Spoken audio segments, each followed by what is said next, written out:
International Express for March 6th. An article called The Knight with a K and the Crown Jewels, Jools. After many decades at the top of the music industry, Jools Holland and Sir Rod Stewart tell Gary Bushell what finally inspired them to swing together. Weekly Update isn't really about this. I met Jools Holland actually, very, very briefly. The last time that I was in England, which would be year 2000, and Lenny Henry. Jools Holland was playing in Reading, not too far from where Lenny and Don French were living, and we went there to see Jools Holland and his band. I'd never heard of Jools Holland, but amazing performer. And then we went backstage, and we went backstage and met Jools Holland, and I said, you know, I really, really loved your set. He said, well, thank you. And Lenny sort of looked around, and Lenny was the only famous person there besides Jools Holland. So at that point we left. Although there was a nice spread of food, he said, help yourselves. And now we just had dinner. So, but that's completely beside the point.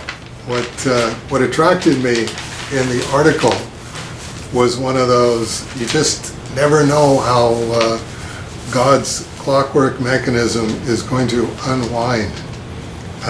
Talking about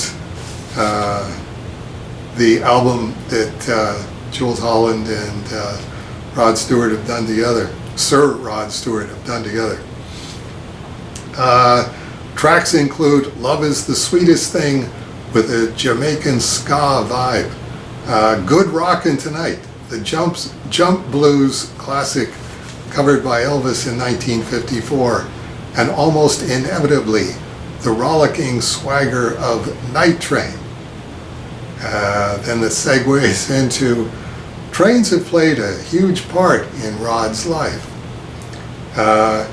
He got his first break when blues singer Long John Baldry heard him singing at Twickenham Station, southwest London, early in 1964. I was drunk, Rod recalls. I'd gone to see the Rolling Stones.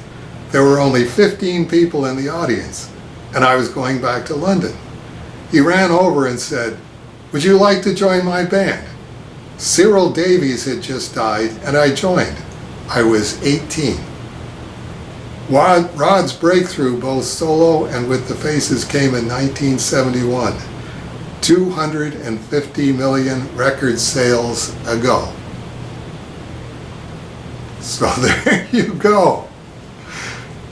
If you could figure out what it is that you have to do today, that would be the equivalent of getting drunk and going to see the Rolling Stones with only 15 people in the audience and deciding to sing in the middle of the train station while Long John Baldry just happens to be coming through the same train station, you could be up to your eyeballs in 250 million record sales before you know it. Something to think about. That'll do it with for the weekly update this week. That's easy for me to say.